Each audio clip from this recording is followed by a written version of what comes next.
Hola a todos nuevamente. En este video vamos a analizar el ascenso del nazismo en Alemania y su relación con la Segunda Guerra Mundial. Para ello, vamos a explorar los orígenes del nazismo en el contexto internacional de la posguerra, para luego ver cómo se fue radicalizando luego de la crisis económica del 29 y finalmente qué responsabilidad tuvo el nazismo en las causas de la Segunda Guerra Mundial, cuáles fueron sus prácticas durante esta y la resolución que tuvieron sus crímenes contra la humanidad en los juicios de Nuremberg. Luego de la derrota de Alemania en la Primera Guerra Mundial, la naciente y joven República de Weimar de 1919 iba a firmar en noviembre de ese mismo año el Tratado de Versalles, pero las naciones vencedoras habían llegado a la conclusión de que Alemania era la única culpable de la guerra, por lo cual a esta nación se le impuso una serie de gravosas concesiones y tuvo que pagar entonces una multa millonaria y sufrir la pérdida de importantes territorios. Dentro de la esfera política alemana creció un desencanto por la democracia y hubo una fuerte tensión entre los partidos políticos.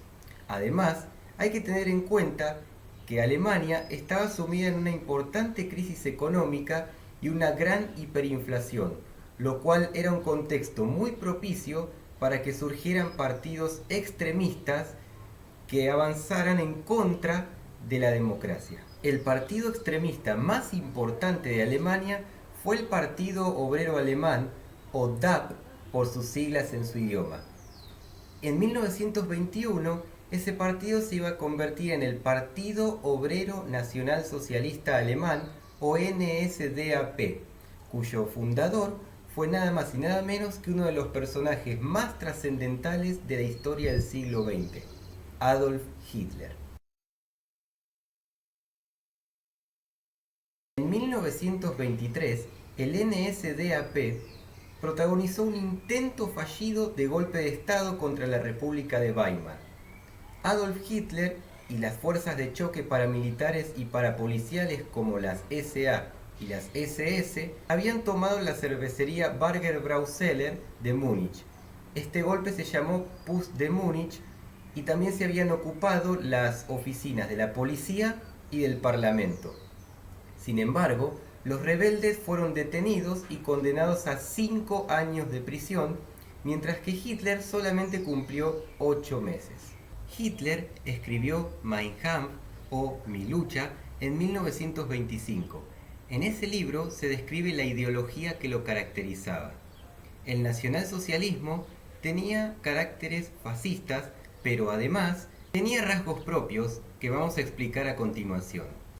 Una de las ideas principales del libro Mi lucha es el antisemitismo, es decir, el odio o la aversión hacia la comunidad judía.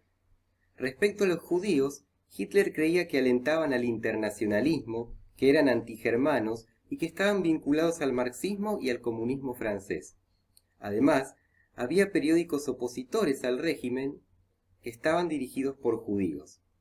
En Mi lucha también se incluye información autobiográfica, como la situación de pobreza que atravesó el autor, que le permitió acercarse a estas realidades y por las que consideraba que el Estado debía establecer mejores condiciones para el desarrollo del pueblo alemán, generar mayores oportunidades de trabajo y con ello alentar el orgullo por su nación.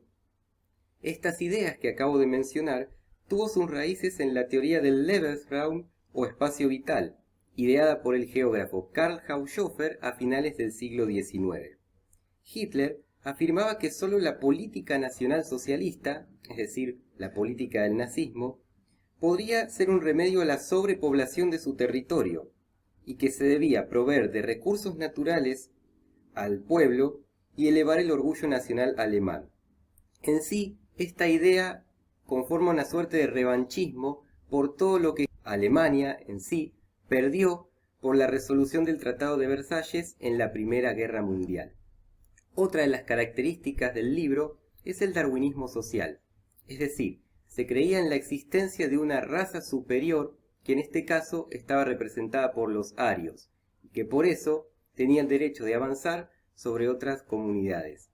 Finalmente, como el libro fue escrito en 1925, posterior al fallido golpe del Putsch de Múnich, creía que había que cambiar la táctica en la búsqueda del poder y se mostró dispuesto a participar en el sistema democrático y parlamentario.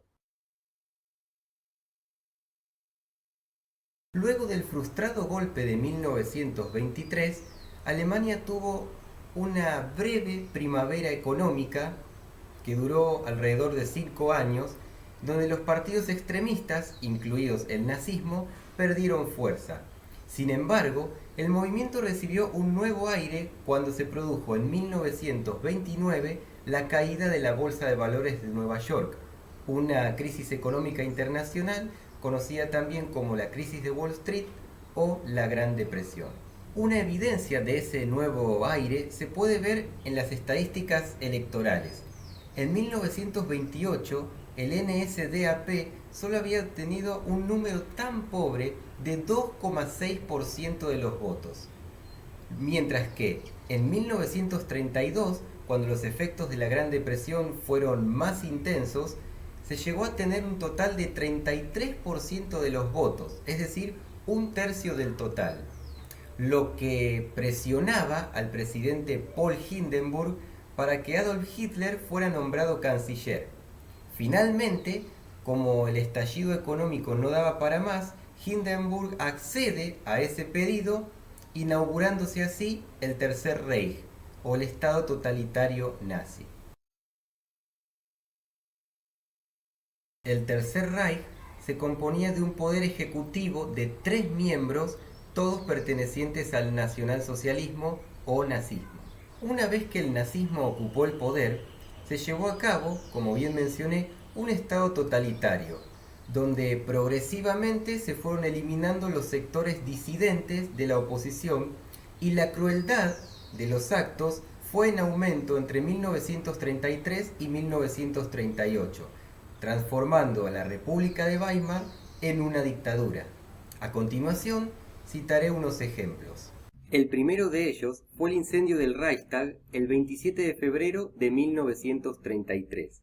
Si bien había sido autoprovocado por los nazis, estos habían culpado al comunismo de hacerlo, lo cual sirvió a Hitler para obtener la sanción de 2 leyes importantes que iban a sellar la transición de la democracia de Weimar a la dictadura totalitaria nazista. Fueron la ley habilitante del 24 de marzo y el decreto del Reichstag, por los cuales se le otorgaba a Hitler el derecho de aprobar leyes sin necesidad de aprobación previa en el Parlamento. El segundo hecho importante fue la muerte de Paul Hindenburg en 1934, que otorgó a Hitler el cargo de presidente y canciller al mismo tiempo. De esta manera se constituyó un régimen de partido único donde el resto de las fuerzas fueron declaradas ilegales. Otro hecho, también en el 34, la noche de los cuchillos largos. Fue una depuración realizada por el partido nazi dentro del mismo, donde se eliminaron a miembros de las secciones de asalto. Y finalmente, la noche de los cristales rotos del año 1938, que fue otra muestra más de la aversión hacia los judíos. Fue una manifestación violenta de antisemitismo que tuvo como pretexto el asesinato de un funcionario alemán en manos de un judío. Como reacción, se destruyeron sinagogas y negocios que estaban en manos de estos. 20.000 semitas aproximadamente fueron detenidos y deportados, mientras que se reportaron alrededor de 100 muertes. Una de las primeras causas de la Segunda Guerra Mundial se relaciona con que Hitler en 1933 se retiró de la Sociedad de las Naciones, que era un organismo internacional que fomentaba el desarme luego de la Primera Guerra Mundial. Hitler, por el contrario, va a exigir a la Sociedad de las Naciones que se pudiera equipar con armamento. De hecho, volvió a introducir el reclutamiento militar y creó una poderosa fuerza aérea que fue la Luftwaffe. Por otra parte, en el mundo había resistencias a los regímenes totalitarios que estaban basados en nacionalismos agresivos, como por ejemplo fue el nazismo. Es decir, que con motivo de eliminar a los pueblos que consideraran inferiores para garantizar la supervivencia de su propio pueblo, disminuir la sobrepoblación y bueno, generar un bienestar para la raza superior aria, habían desarrollado un fuerte militarismo con propósitos de expansión. Se va a ver, por ejemplo, en las denominadas marchas hacia el este y el avance sobre los pueblos eslavos, incluida la invasión a Polonia de 1939, que iba a ser el desencadenante de la Segunda Guerra Mundial. Finalmente, hay que aclarar que las marchas hacia el este marcaron una crisis en la política pacífica que se llamó política de apaciguamiento. Es decir, que las otras potencias tenían que realizar concesiones o negociaciones con Alemania a cambio de preservar la paz. Lo que ya era evidente en los hechos es que Hitler no tenía intenciones de negociar y que iba a continuar adelante con su afán expansionista. La primera matanza que iba a realizar a los integrantes de la nación polaca en 1939, que desencadenó el inicio de la Segunda Guerra Mundial, es una clara evidencia de ello. Una de las expresiones más crueles en la Segunda Guerra Mundial fueron los campos de concentración nazis, que, si bien habían sido creados entre 1933 y 1934, tuvieron su auge con respecto a la crueldad entre 1941 y 1942. Los campos de concentración oficiaban de cárceles donde se trataba de poner fin a la cuestión judía, es decir, dar una solución final al problema del judío según Hitler. Este hecho histórico se conoció como Holocausto nazi y fue un genocidio de magnas proporciones donde en su mayoría fueron asesinados judíos, pero también había aversión hacia otros miembros de otras comunidades, como por ejemplo los comunistas, los gitanos, los homosexuales, etc. La principal función de los campos de concentración consistía en asesinar y castigar a cualquiera que fuera considerado enemigo del régimen, y todos dentro del mismo eran vistos como seres inferiores. Recordemos que la raza superior para el nazismo era la raza aria y que el resto estaban por debajo de ella. Hay que considerar también que el mismo grado de crueldad no se aplicó a todos los grupos, sino que los judíos y los polacos recibieron mayores niveles de crueldad, mientras que los europeos del sur y los europeos occidentales tuvieron menos niveles de crueldad. También hay que destacar que en los campos de concentración se instituyó el odio, la crueldad y el racismo nazi en todas sus dimensiones. Y por último, las personas que eran capturadas y trasladadas fueron sometidas a un proceso de homogeneización. ¿A qué me refiero con esto? Todos utilizaban la misma ropa, todos tenían el cabello rapado e incluso ni siquiera tenían nombre. Por ejemplo, en los campos de Auschwitz, las personas tenían tatuadas un número en la piel. El ocaso del nazismo arrancó el 6 de junio de 1944, día en el que comenzó a ejecutarse la denominada Operación Overlord, solicitada por el líder soviético Joseph Stalin. Hay que tener en cuenta que 3 años antes, los nazis habían protagonizado en la Unión Soviética la Operación Barbarroja, que obligó a Stalin y a su ejército a refugiarse en el oeste, en los montes Urales, mientras que la zona petrolera del Cáucaso había sido tomada por los nazis. Desde los Urales, Stalin organizó esta contraofensiva que consistía en el desembarco de fuerzas aliadas, es decir, de la Unión Soviética, de Estados Unidos, de Francia y del Reino Unido, en las playas de Normandía. Se buscaba la apertura de un segundo frente de Europa Occidental a fin de dividir las fuerzas de Alemania. En 1945 hubo 4 casos que desencadenaron el ocaso del nazismo. El primero de ellos, el 4 de febrero, cuando se reunieron en Yalta los 3 grandes líderes aliados, Winston Churchill por Reino Unido, Franklin Delano Roosevelt por Estados Unidos y el mismo Stalin. Este hecho, denominado Conferencia de Crimea, se planeó la derrota final del régimen nazi. Otro momento, el 13 de febrero, ocurrió por el ataque a la ciudad de Dresden, que consistió en un doble bombardeo de aviones británicos que destruyeron una gran parte de la ciudad y causó una baja de 25.000 personas. Lo curioso, lo llamativo de este golpe, es que la ciudad de Dresden no era de ataque, lo cual representó una venganza por parte de las fuerzas británicas. Un tercer momento, el 30 de abril, Adolf Hitler y su recién declarada esposa, Eva Braun, se refugiaron en un búnker debajo de la Cancillería de Berlín, y detrás de ellos venía el avance de las tropas soviéticas. Si bien se cree que Hitler y su esposa se suicidaron, sus restos fueron carbonizados, otros creen que Hitler hubiera emigrado a la Argentina, ya que sus restos corporales no fueron encontrados.